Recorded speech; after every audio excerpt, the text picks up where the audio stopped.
이곳에 있습니다.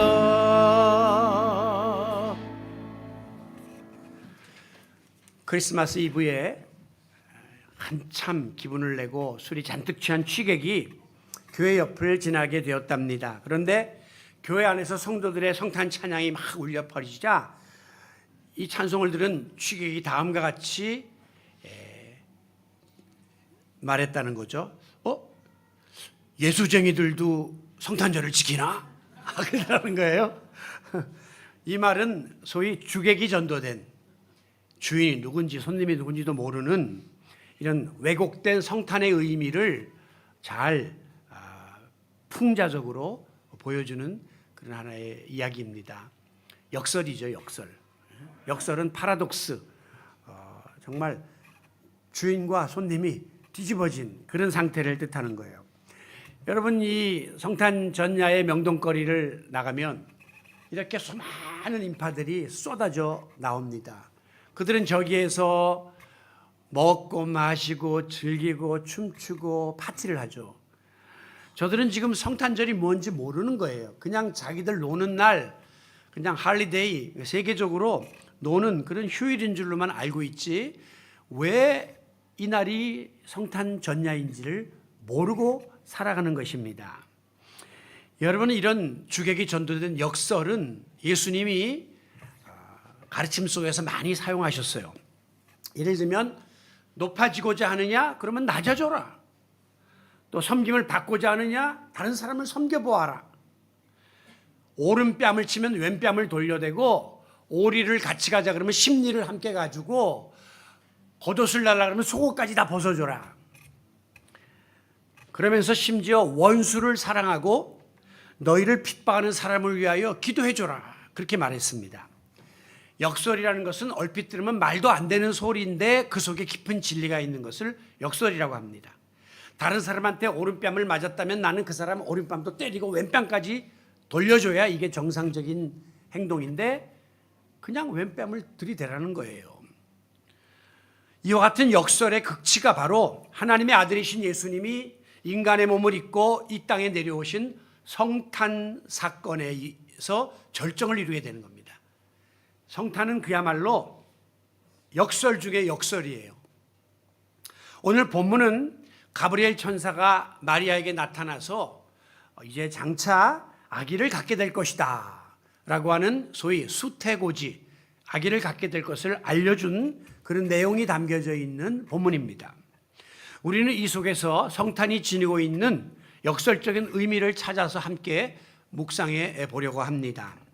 먼저 이 성탄의 역설은 가장 높은 자가 가장 낮은 자로 내려오셨다고 하는 겁니다. 32절, 태어날 아기에 대하여 말씀하기를 그가 큰 자가 되고 지극히 높으신 이의 아들이라 일컬음을 받을 것이라 라고 했습니다. 여기 큰 자라고 하는 것은 영어에서는 great, 위대한 인물이 될 것이고 또 지극히 높으신 이의 아들이라는 것은 the son of the most high, 가장 높은 분의 아들이라 일컬음을 받을 것이다. 이렇게 예수 그리스도의 신분, 그분의 능력에 대해서 상징적으로 표현하는 말씀입니다. 자, 예수님이 왜 큰 자하고 가장 높은 이의 아들이냐? 그것은 그의 아버지이신 하나님이 우주 만물을 지으신 창조주 하나님이고 또 인류 역사를 주관하시고 열방과 만민을 통치하시는 전능하신 하나님이기 때문입니다. 우리가 그 아버지와 아들을 같은 동격에다가 놓는 경우가 많아요. 지금 이제 트럼프 당선자가 미국의 대통령으로 당선됐는데 지금 그 양반이 이렇게 그 인사 조치를 하는 거 보면 다 가족들이에요. 자기 아들, 딸, 뭐 심지어 그제 보니까 앞으로 자기 며느리 될 사람까지 대사로다가 다른 나라에 임명하더라고요. 우리나라는 만약에 그렇게 했다가는 뭐 족벌이니 뭐 세습이니 해가지고 난리가 날 텐데 그냥 거기는 오히려 민주주의 나라인데도 조용해요. 그 이해할 수가 없는데 트럼프 대통령 지금 장남이 굉장히 그 실권자입니다. 모든 거를 다 지금 조정하고 있는데 만약에 트럼프 대통령 당선자 장남이 우리나라에 방문했다면 우리는 그 대통령 못지않게 극진한 예우를 할 거예요. 왜냐하면 그 사람이 막후 실력자이기 때문에 아버지와 동등한 그런 능력을 우리가 인정해 주는 겁니다. 하물며 전능하신 하나님, 만왕의 왕, 만유의 주이신 우리 하나님의 아들이 예수 그리스도다라고 하는 것은 우리 주님은 아버지와 동등한 지위를 지닌 분이라는 것을 알려주는 말씀이에요. 이 같은 하나님의 아들이 인간의 몸을 입고 이 땅에 내려오신 사건을 우리가 성육신, 인카네이션이라고 하는데, 이 사건을 가리켜 빌립보 2장 6절에서는 그는 근본 하나님의 본체시나 하나님 그 자체라는 거예요. 그러나 하나님과 동등됨을 취할 것으로 여기지 않고, 그 다음 절에 보면 자기를 비워 종의 형체를 가지사 사람들과 같이 되셨다라고 밝히고 있습니다. 그렇습니다. 지극히 높으신 하나님과 동등하신 예수님이 인간의 육신을 입고 낮고 천한 땅으로 종의 형체를 가져서 내려오신 이 성육신 사건은 가장 크고 위대하신 분임에도 불구하고 가장 작고 보잘것없는 모습으로 내려오신 놀라운 역사를 담고 있는 것입니다. 자, 우리 세상 사람들은 일반적으로 사람을 평가할 때 일단 눈에 보이는 외형적인 것으로 얼마나 많이 배웠고 얼마나 많이 지녔고 얼마나 큰 집에 살고 좋은 차를 타고 또 얼마나 외모가 특출하고 이런 걸 가지고 이제 우리가 사람을 평가하죠. 그런데 심지어 문제는 이런 평가의 기준이 이제 교회 안에도 들어오고 있다는 것입니다. 이제 목사님들이 모이면 항상 이야기하는 주제가 뭐냐면 교회가 얼마나 크냐, 예산이 얼마냐, 사람이 몇 명이 모이냐, 건물이 지금 뭐 얼마의 가치가 있느냐, 이런 걸 가지고서 이야기를 하고, 그리고 거기에 따라서 죄송하지만 어떤 모임에 가도 상석에 앉는 목사님이 있고 하석에 앉는 목사님이 있습니다.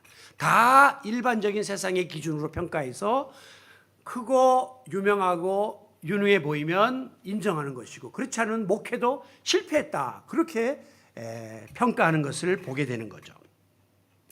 우리 목사님을 청빙해야 될 이제 그 중차대한 과제가 우리 앞에 놓여 있습니다. 그런데 이제 목사님들도 대부분 어떤 교회를 선호하냐면 같은 값이면 크고 유명하고 대우 잘 받고 모든 걸 보장해 주는 그런 교회를 선호합니다. 그래서 이제 목사님들을 청빙할 때도 우리도 뭐 마찬가지겠지만 광고를 이제 청빙 광고를 개통의 신문이나 유튜브 같은 데 이제 다 내고, 그다음에 이제 공개적으로 국내는 물론 전 세계적으로 오픈을 해 가지고 목사를 모시게 되는데, 목사님들이 항상 보면 어렵고 힘들고 뭐 이런 교회에 가려고 하는 사람은 아무도 없습니다.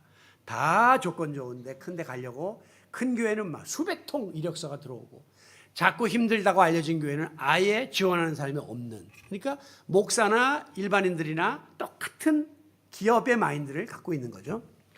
교인들도 마찬가지입니다.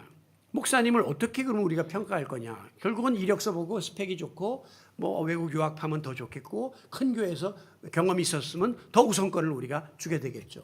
그리고 나중에 이제 설교를 들어보고 귀에 듣기 좋고 모든 면에서 갖춘 것 같은 그런 분이면 우리가 결국 그런 분을 청빙하게 되는 것인데, 이게 상당히 어렵고도 힘든 과정이 아닐 수가 없습니다. 왜냐하면 이 외모로 보이는 것과 특히 우리 목회자들의 영성과 인성과 그의 모든 섬김의 자세는 우리가 봐서 알 수 없는 그런 부분이기 때문이죠. 특별히 하나님이 보시는 관점과 인간의 관점은 완전히 반대가 될 수 있다는 것입니다. 하나님은 약해 보이고 부족해 보이는 사람을 들어서 강한 자를 부끄럽게 하시는 분이 있거든요. 그렇기 때문에 우리가 이 하나님의 기준에서 모든 것을 평가하고 또 사람을 평가하는 이 문제는 굉장히 우리가 기도를 많이 해야 될 과제가 아닐 수 없는 것이죠. 자, 우리 하나님은 전능하신 하나님입니다. 그렇기 때문에 사실 우리 인간을 구원할 때에 굳이 뭐 독생자를 보내가지고 뭐 십자가에 죽게 해가지고 이렇게 복잡한 과정을 통해서 구원할 필요가 없는 분이에요. 그냥 하나님이 어떤 방법이든지 절대적인 방법으로 구원해버리면 끝나는 건데도 불구하고 하나님은 독생자를 보내서 십자가에 죽게 하심으로 이 인류를 구원하는 방법을 택하셨습니다. 그리고 독생자를 보낼 때도 이미 다 갖추어진 그런 장성한 어떤 인물을 통해서가 아니라 인간의 과정처럼 아주 낮은 자리에서 아기 때부터 태어나게 해가지고 작고 낮은 아기의 모습으로 또 가장 비천한 말구육간에 태어나게 하셨죠. 이것은 우리들에게 어떤 교훈을 주고 있느냐? 하나님은 지금 모든 면에서 높은 곳을 바라보고 높아지려고만 하는 인간들의 그릇된 욕망을 일깨우고 잠재우기 위한 하나님의 어떤 역설적인 의도가 거기에 담겨 있었다. 그렇게 우리는 깨달아야 하는 겁니다. 자, 어느 분야든지 간에 가장 높은 자리에 올라가려면 항상 가장 낮은 자리에서부터 순차적으로 밟아 올라가고 인정받아서 정상에 올라가는 게 맞습니다. 우리가 회사나 관공서에서 보면 처음에는 다 수습사원으로 들어간다든가 일용직에 말단 한직으로 들어가고 모든 예우도 아주 부족한 가운데서 출발하죠. 그런데 그 사람의 능력과 성실성이 인정받게 되면 점점 진급을 거듭하다가 이제 일정한 때가 되면 중역의 자리에 올라가기도 하고 심지어 최고 경영자의 자리까지 오를 수도 있는 겁니다. 그런데 오늘날 이 과정을 무시하는 일들이 비일비재하게 우리 주변에서 일어나고 있습니다. 오늘 많은 사람들이 자신을 과대평가해서 혹은 편법을 쓰더라도 길을 쓰고 높은 자리에만 올라가려고 하는 그런 어떤 추세가 우리의 마음을 지배하고 있기 때문이에요. 우리나라가 이만하면 괜찮게 사는 나라고 잘 사는 나라인데 자꾸 젊은이들이 뭐 이 땅에 뭐 희망이 없다, 뭐 일자리가 없다 그런 이야기를 하거든요. 그런 거 아니죠. 한마디로 말해서 손에 흙 묻힌 일 안 하고 땀 흘린 일 안 하고 어떤 인정받는 그런 자리에 빨리 올라가고 싶은 그 꿈이 너무 젊은 애들에게 크기 때문에 과정이 무시되니까 힘들다고 자꾸 이야기하는 거예요. 왜? 지금 풍토가 한탕주의로 빨리 뭔가를 거머쥐어야 되는 그런 흐름이 지배하고 있기 때문입니다. 심지어 교회도 마찬가지예요. 교회에 가만히 보면 사람들이 알아주고 인정받는 자리에 나가기를 좋아하지 또 서로 거기에 앉으려고 애를 쓰는 그런 몸부림들이 교회 안에 얼마나 많았는지 모릅니다. 뭐 과거에 보면요, 장로님들은 자리가 따로 있어요. 이렇게 높이 성가대에서 건너편에 이렇게 해갖고 특별하다 이분들은. 그러니까 교인들 빨리 저기에 올라가고 싶은 그런 생각을 하게 되죠. 또 장로님들을 뽑을 때도 교회가 보면 뭐 사회적으로 좀 위치가 있고 교회 헌금 좀 할 수 있고 뭐 이렇게 영향력 있는 사람을 뽑으려고 그렇게 하지 않았습니까? 이런 모든 것들이 교회에서 자리를 탐하게 만드는 그런 현상을 부추긴 것이에요. 교회는 섬김의 자리고 교회 직분자는 낮은 자리에서 받들어야 된다는 이런 정신들이 아니라 대접받고 권한을 가진 자리라고 착각하게끔 교회가 만들어 놓은 겁니다. 그래서 이것은 비단 오늘 교회의 문제만이 아니라 예수님 당시에도 예수님께 3년 동안이나 훈련받고 함께 동고동락했던 제자들이 마지막에 예수님은 섬기려고 십자가를 지시기 직전의 자리까지 가서 고민하고 있는데 제자들은 서로 누가 높은가라고 자리 다툼을 하고 있지 않았습니까? 이게 바로 오늘 우리 인간들의 실존이라고 하는 거죠. 우리가 아는 것처럼 사도 바울은 사회적으로 굉장히 모든 조건을 갖춘 그 당시에 큰 자였습니다. 신분에 있어서도 로마 시민권을 갖고 있고 가말리알 문화에서 최고의 학벌에서 공부했고 율법적으로도 흠이 없고 신앙적으로도 모든 면이 완벽한 큰 자였습니다. 그런데 그가 부활하신 예수님을 만난 다음에 자기의 실존이 깨달아지고 참모습이 발견된 거예요. 그 이후로 바울은 뭐라고 고백합니까? 나는 죄인 중에 괴수다. 나는 만삭되어 나지 못한 팔삭둥이 칠삭둥이다. 이렇게 자기를 낮추는 그런 자리에 나아가게 된 것을 보게 되죠. 그리고 그는 남은 생애를 낮은 자리에서 온갖 고생을 자처하면서 겸손히 섬기는 종의 자세를 가지고 예수 그리스도의 발자취를 따라가므로 오늘날 위대한 사도의 반열에 들어가게 된 겁니다. 오늘 예수 그리스도는 가장 높은 자리에 가장 크신 하나님의 아들임에도 불구하고 가장 낮은 모습으로 낮은 자리에 내려오셨다고 하는 이 성탄의 역설을 오늘 우리 그리스도인들은 마음속 깊이 되새길 수 있어야 하는 것입니다. 오늘 우리의 삶의 목표가 어디에 있어야 하느냐 하는 거죠. 모든 사람의 눈은 다 높은 데 가 있지만 우리 그리스도인은 낮은 곳에 가 있을 수 있어야 된다는 것이 우리 그리스도인들이 성탄의 역설을 통해서 적용해야 될 하나님의 말씀인 줄로 믿습니다. 자, 두 번째 성탄의 역설을 꼽으라면 가장 부한 자가 가장 가난한 자로 오셨다고 하는 거예요. 32절에 보면 주 하나님께서 그 조상 다윗의 왕위를 그에게 메시아에게 예수 그리스도에게 주시리니 그렇게 말씀했습니다. 왕의 자리를 주겠다라고 약속했습니다.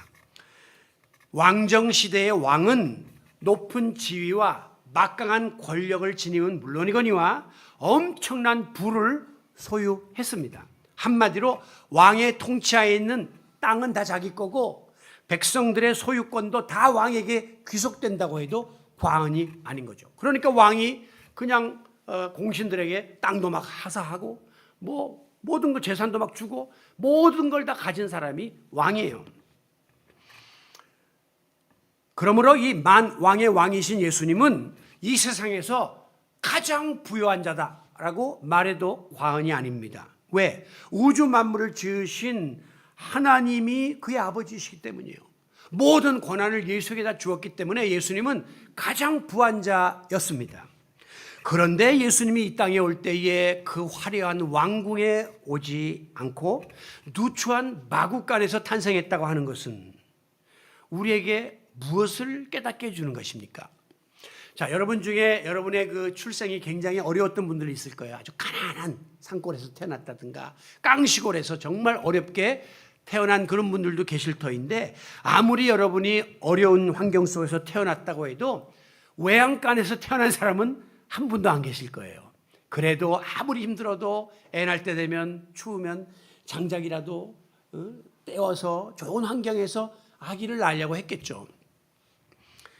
제가 전도사 시절에 이제 그 당시에는 수안보 온천이 가장 좋은 그 관광지였습니다. 그래서 여름 휴가를 맞아갖고 수안보 온천이 좀 가고 싶어서 애 하나는 업고 애 하나는 들고 이렇게 안고 그리고 이제 수안보 온천을 갔는데 그때는 뭐 교통시설도 형편없으니까 시외버스 막 입석 같은 그런 거 타고 갔어요. 갔는데 그날따라 소나기가 엄청 내리니까 벌써 날이 어둑어둑해진 거예요.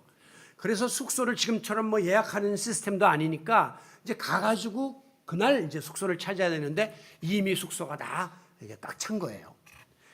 그래서 이제 민박을 택하려고 이 집 저 집을 다니면서 수소문을 했는데 방을 하나 구했습니다. 어떤 방이냐면 외양간 옆 고추 말리는 방이에요. 사람 자는 방도 아니고 고추 말리는 방. 그래서 이제 거기라도 좋다고 들어가 봤더니 낮에 이 함석 지붕이 뜨겁게 달궈져 가지고 열기가 방 안을 막 후끈후끈 달구는 거예요. 그리고 고추를 치웠는데 그 고추 냄새가 배어 있어 갖고 막 매캐한 게 막 코를 찌르는 거예요. 거기까지는 좋은데 바로 옆에가 외양간이요. 하면서 소들이 또 옆에서 그냥 울어제끼는 거예요. 저는 그날 아기 예수님의 탄생을 경험했습니다. 아, 아기 예수님이 이런 곳에서 오셨구나. 잠이 안 오는 거죠. 뜬 눈으로 밤을 지새웠던 기억이 납니다. 그렇습니다. 왕이신 예수님은 세상에서 모든 것을 지니신 가장 부유한 자임에도 불구하고 가장 가난한 자의 모습으로 이 땅에 오셨다고 하는 이 역설은 오늘날 수단 방법을 가리지 않고 물질적으로 부해지려고 들고 돈이 행복의 모든 것이다 라고 깊이 돈의 물질에 빠져 있는 오늘 현대인들에게 커다란 경종을 주고 있는 겁니다. 여러분, 예수님은 탄생 과정도 이렇게 가난하고 찌들린 상태에서 오셨지만 그의 일생 동안 예수님이 33년을 살았는데 특히 30년 동안 사생활 속에서 가난에 찌들린 삶을 살았습니다. 왜냐하면 예수님이 태어난 집안의 출신 성분 자체가 목수였거든요. 그 당시에 목수는 그냥 막노동꾼에게 속하는 하층 계급이었습니다. 그래서 경제적으로 힘들었고 예수님은 동정녀 마리아를 통해서 낳았잖아요. 부부관계를 통해서 태어난 게 아니라. 그래서 예수님은 장남일 수밖에 없었어요. 그 밑에는 이제 육체관계를 통해서 동생들이 있었는데 그 많은 동생들을 돌아보면서 장남으로서 사명을 감당하고 아버지 목수일 도와주고 어려운 환경 속에서 예수님은 고난을 몸소 다 체험했습니다. 그런데 예수님의 고난이 여기서 끝난 게 아니라 마지막 3년 동안 공생의 생활을 하시는데 그때도 상상해 보세요. 예수님과 제자들이 무슨 직업이 있었습니까? 무슨 재산이 있었습니까? 다 배도 버리고 그물도 버리고 따랐고 그야말로 예수님을 따르는 사람들 중에 그때 도와주는 사람들 덕분에 그들이 생활한 거고, 적어도 13명의 공동체가 함께 생활하려면 한번 먹을래도 그렇고 잘래도 그렇고 보통 문제가 아닌 거예요. 그래서 예수님은 마태복음 8장 20절에서 이렇게 고백합니다. 여우도 거할 굴이 있고 공중을 나는 새들도 밤 되면 거할 둥지가 있건만 인자는 머리들 곳이 없도다. 오늘 또 어디서 자야 될지 모르는 거예요. 그래서 예수님은 돌멩이를 베개 삼고 그리고 바위를 그 요로 삼고 하늘을 이불 삼고 그리고 노숙 생활도 수없이 하실 수밖에 없었던 거죠. 예수님은 그야말로 33년의 사생애와 공생애를 통틀어 그저 태생부터 참 가난한 하층계층에서 온갖 고난을 몸소 체험하셨습니다. 저는 이 예수님을 따라가는 그리고 사도 바울과 같은 이들을 뒤따르는 주님의 종이라고 이렇게 나섰는데 이 예수님과 바울을 생각할 때마다 가끔 우리가 부르는 찬송 중에 예수님처럼 바울처럼 그렇게 살 수 없을까 하는 찬송인데 그거는 입에 담을 수도 없는 두려운 찬송이에요. 오늘 이 목회자로서 모든 면에서 예우받고 편안한 삶을 사는 것이 너무 부끄럽고 송구스러울 때가 많아요. 오늘 목회자들은요, 교회에서 다 사택해 주죠, 차해 주죠, 또박또박 생활비 주죠, 필요한 모든 것들을 다 대주잖아요. 물론 사도 바울 시대처럼 자비량으로 그냥 자기가 천막 기면서 전도하던 시대는 아니고 지금은 다 다양화된 시대고 전문화된 시대니까 예우하는 것이 마땅하지만 그래서 목회만 전념하라 그렇게 말씀하는 거 아니에요? 그런데 사실 지금 목사들이 받는 이 모든 대우는 예수님이나 사도 바울에 비하면 이건 정말 몸둘 바를 모를 만큼 과분한 대우입니다. 그런데 고린도후서 8장 9절에 보면 우리 주 예수 그리스도의 은혜를 너희가 알거니와 부요하신 이로서 너희를 위하여 가난하게 되심은 그의 가난함으로 말미암아 너희를 부요하게 하려 하심이라. 예수님이 원래 하나님의 아들로서 가장 부요한 왕권을 지닌 분이었지만 우리를 위해서 그분은 친히 가난한 자리로 내려오셨다는 거죠. 왜? 그가 가난함으로 인하여 우리를 부욕해 해 주시려고 그런 모습으로 왔다라고 말씀합니다. 그래서 이거는 은혜. 예수 그리스도의 은혜를 너희가 알거니와 이거는 정말 우리가 받아 누리는 은혜가 아닐 수가 없습니다. 오늘 우리가 이렇게 풍요롭게 또 부요를 누리며 사는 것은 예수님이 대신 지불하신 가난의 대가로 우리가 받아 누리는 축복이고 은혜다라는 사실을 한시도 잊어서는 안 됩니다. 은혜는 뭐예요? 갚아야죠. 축복은요, 나눠야죠. 그러니까 그런 의식을 날마다 가지고 살아야 되는 것입니다. 우리는 이제 부여 그러면 육적으로 이렇게 부유한 것을 생각하는데 사실 육적인 부여보다 더 중요한 것은 뭡니까? 예수님이 제한된 인간의 몸을 입고 오셔서 가난하게 되심으로 그를 믿는 하나님의 자녀인 우리들에게 마음을 부욕해 해 주셨고 믿음을 풍요롭게 해 주셨고 영적인 풍족을 누리며 살게 해 주신 것, 이것이 진정한 축복임을 믿고 감사하시기 바랍니다.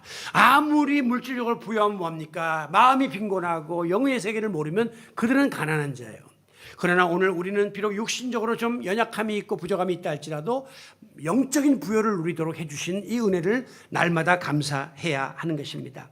세상 사람들은 무조건 돈 많이 벌고 물질 많이 모아서 내가 원하는 목표를 달성하면 성공이다, 그렇게 믿고 있습니다. 그래서 지금도 물불을 가리지 않고 올인합니다. 주일날 교회 오시죠. 주일날 교회 가서 그 서너 시간 보내면 그 시간에 우리가 영업 손실이 얼만데요, 그러면서 지금 막 그냥 돈 버는 데에 혈안이 되어 있습니다.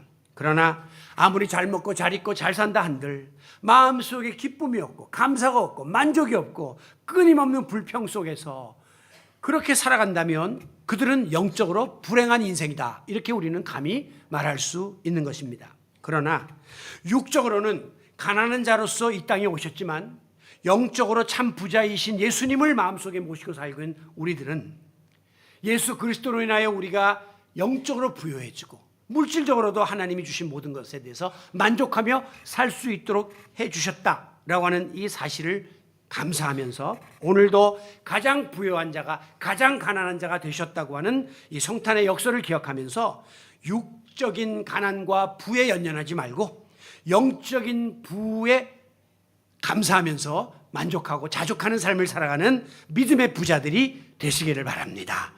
자, 이제 마지막 우리가 성탄의 역사를 살펴본다면 그것은 가장 강한 자가 가장 약한 자로 오셨다고 하는 거예요.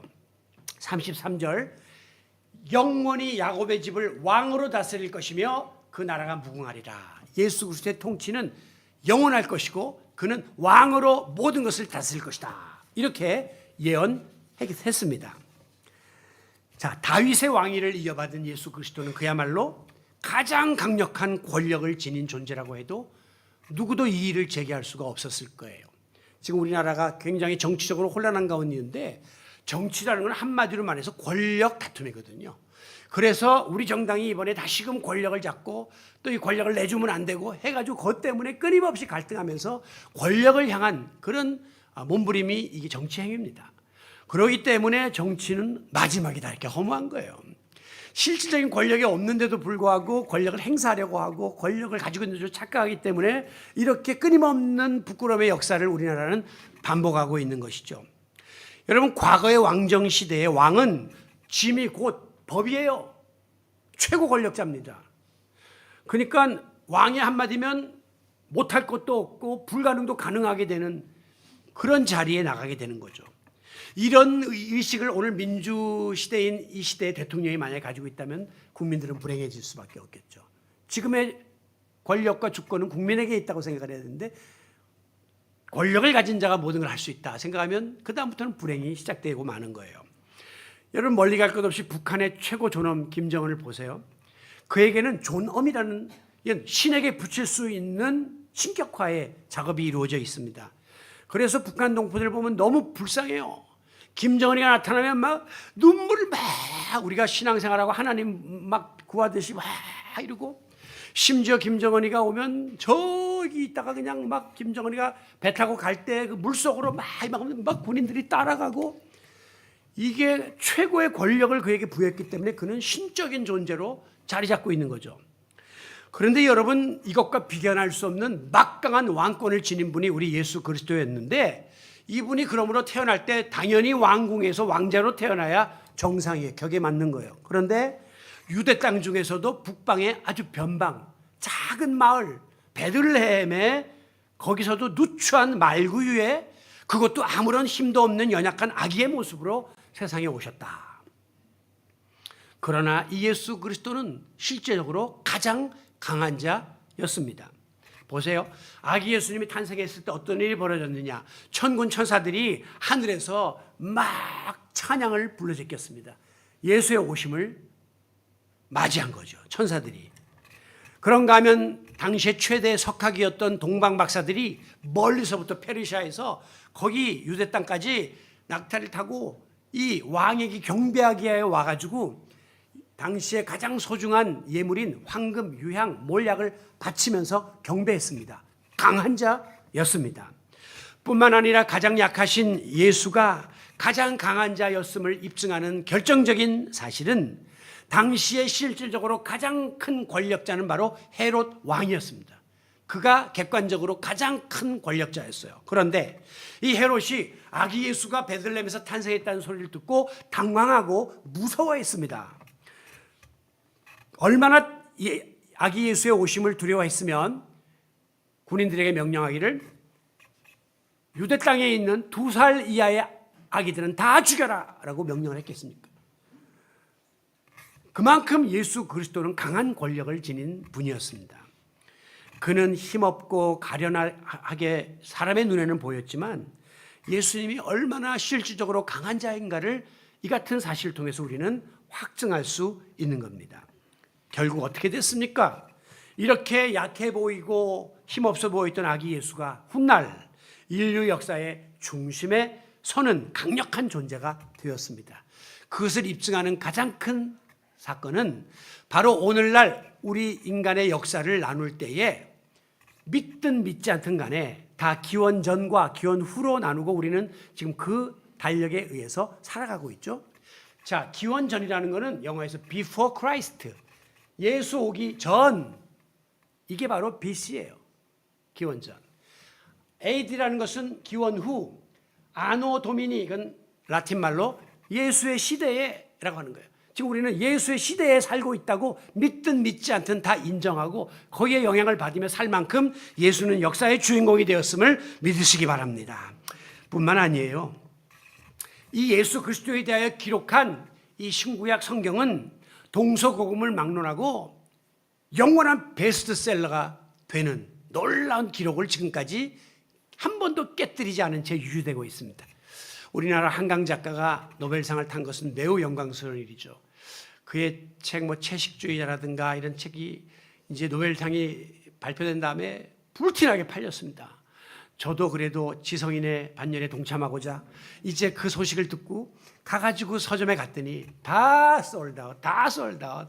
뭐 지금 우리나라에 종이가 없습니다. 몇십만 부가 팔립니다. 이래가지고 이제 못 봤는데 그 이후에 이제 많은 사람들이 직간접적으로 또 그분의 그 성향과 또 문학적인 여러 가지 흐름에 대해서 많은 왈가왈부하는 이야기들이 있어서 그냥 보지 않고 말았어요. 그런데 어쨌든 노벨상이 아무리 위대해도 그냥 그 당대 반짝하고 잊혀지는 거예요. 그런데 어떻게 지금까지 역사상 최고의 베스트셀러 자리를 한 번도 놓치지 않고 있냔 말이에요. 다른 많은 종교의 경전도 있는데 왜 바이블은 이렇게 끝까지 세계적으로 최고의 자리를 유지하고 있느냐. 그분이 얼마나 위대한 분인가를 알고 있는 거죠. 그 속에 담겨있는 내용이 어마어마하기 때문에 이런 일들이 벌어지고 있는 것입니다. 더 나아가서 이 그리스도의 영향력은 정치의 민주주의를 가져오게 되었고 사회의 평등 사상을 가져오게 되었고 남녀의 그런 평등을 초래하게 되었고 다 기독교가 들어가서 성경을 읽는 순간 그 모든 차별이 다 중지되고 다 자유민주주의로 전환되는 일들이 벌어지기 때문에 북한의 공산주의는 절대 이걸 용인 못 시키게 하는 거고 기독교를 앞서서 막아내게 되는 겁니다. 그런가 하면 문화와 예술에 지대한 영향을 끼쳐가지고 많은 작품들이 이 그리스도에 대한 내용들로 차 있고 지금도 어마어마한 음악들이 다 이 기독교에서부터 출발했고 그리고 여러분들이 유럽에 가보면 모든 유물은 다 기독교의 유물로 채워 있는 것을 볼 수 있는 거죠. 이 가장 낮아 보이고 연약해 보였던 예수의 영향력이 오늘 세계를 지배하고 있는 겁니다. 여러분 세상의 힘의 원리는 약육강식이에요. 약한 자는 강한 자들에 먹히고 밟히고 지배받는 것입니다. 그래서 이 땅은 불공평하고 불평등으로 가득 차 있는 겁니다. 그러나 가장 강하신 하나님의 아들 예수 그리스도가 가장 약자의 모습으로 이 땅에 오셔서 비로소 세상에서 소외되고 병들고 가난하고 약하고 억압하고 상처 입는 자들을 위로하고 희망을 준 것이죠. 가장 위대한 사역을 감당하는 강자가 된 것입니다. 이와 같이 예수님은 인간적으로 세상적으로 볼 때는 사람들이 흠모할 만한 부러워할 만한 아무런 힘도 조건도 권력도 없었지만 이 가장 강하신 하나님의 나라의 사역을 예수님은 감당해 내셨던 겁니다. 오늘 이것은 우리들에게 무엇을 시사하느냐. 여러분들이 주의 일을 감당하고자 할 때 얼마나 가졌냐 배웠냐 뭐 힘이 있느냐 이거는 아무 의미가 없다는 것입니다. 결국 낮은 자리에서 약한 자의 모습으로 얼마나 강하신 주님의 능력을 힘입어서 우리가 맡겨진 일을 감당하느냐. 여기에 오늘 그리스도인의 관심이 있어야 하고 바로 이것이 성탄이 우리에게 주는 역설적인 진리요 교훈임을 깨달으시기를 바랍니다. 우리 모두 사도 바울처럼 내가 약한 그때에 곧 강함이니라. 내가 강함으로 강한 게 아니라 내가 약하지만 내 연약함 가운데 하나님의 능력이 더해지고 나는 더 큰 일, 더 귀한 일을 감당할 수 있다고 하는 사실을 가지고 여러분이 혹시 부족하고 연약하고 여러분의 자녀들이 여러분의 형편이 모든 면에 있어서 약해 보인다 할지라도 기대를 놓지 말고 계속해서 여러분의 삶의 여정을 달려나가는 성도 여러분들이 되시기를 바랍니다. 그렇습니다. 하늘과 땅의 권세를 지니신 가장 강하신 분임에도 불구하고 가장 약한 자의 모습으로 이 땅에 내려오신 예수님은 오늘도 약한 나를 들어서 강한 자를 부끄럽게 하실 것이요 부족한 우리 공동체를 사용하여 놀라운 일을 행하실 것이다 라고 하는 믿음을 갖고 여러 가지 어려움 속에서도 소망 잃지 말고 힘과 용기를 내서 계속적으로 도전해 나가는 성도 여러분들이 되시기를 바랍니다. 오늘 말씀을 정리합니다. 오늘 우리는 본문에서 가브리엘 천사가 마리아에게 전해준 이 수태고지를 통해서 성령으로 잉태된 예수 그리스도는 지극히 크고 높으신 하나님의 아들로서 다윗의 왕권을 지닌 자였지만 인간의 몸을 입고 이 땅에 내려오셔서 세상을 통치할 것이다 라고 하는 이 가브리엘 천사의 그 수태고지의 내용을 함께 살펴보았습니다. 예수님은 다윗의 왕권을 가진 자입니다. 왕은 세 가지예요. 높은 지위, 풍요로운 물질, 막강한 권력, 이 세 가지를 갖고 있는 분입니다. 그런데 예수님은 어떠했습니까? 가장 높은 자임에도 가장 낮은 자리로 내려오셨습니다. 오늘 그리스도를 따르는 우리들은 항상 낮은 자리를 바라보고 낮은 곳에 있는 사람들을 겸손한 마음으로 섬기는 삶을 살아야 합니다. 만왕의 왕이신 예수 그리스도는 가장 부유한 자였지만 가장 가난한 자의 모습으로 이 땅에 오셨습니다. 오늘도 심령이 가난한 자들에게 믿음의 부여를 전해주는 이 일을 위해서 우리가 헌신할 수 있기를 원합니다. 만왕의 왕이신 예수 그리스도는 가장 강한 자였지만 가장 약한 자의 모습으로 우리 곁에 다가오셨습니다. 그러므로 우리는 항상 소외받고 고통당하는 약자들을 돌아보고 그들에게 희망과 사랑을 나누는 삶을 살아야 마땅한 것입니다. 우리 모두 이와 같이 성탄에 담겨있는 이 역설을 되새기면서 아기 예수님의 오심을 사모하고 기다리는 대림절의 세 번째 주일을 맞이하는 성도 여러분들이 되시기를, 우리를 죄에서 구속하기 위하여 자기의 모든 것을 내려놓고 비우신 독생자 예수 그리스도의 이름으로 축원합니다. 아버지 하나님, 오늘 대림절 세 번째 주일 성탄의 역설을 되새겨 봅니다. 가장 높은 자, 가장 부한 자, 가장 강한 자이어야 마땅한 예수님이 가장 낮은 자리로 가장 가난한 자가 되어서 가장 약한 자의 모습으로 오셨다고 하는 이 놀라운 역설을 우리 성도들은 잊지 말게 도와주시고, 오늘 우리도 그와 같은 주님의 발자취를 따라가기에 힘쓰므로 하나님 나라가 이 땅에 임할 수 있도록 인도하여 주시옵소서. 예수님의 이름으로 기도하옵나이다. 아멘.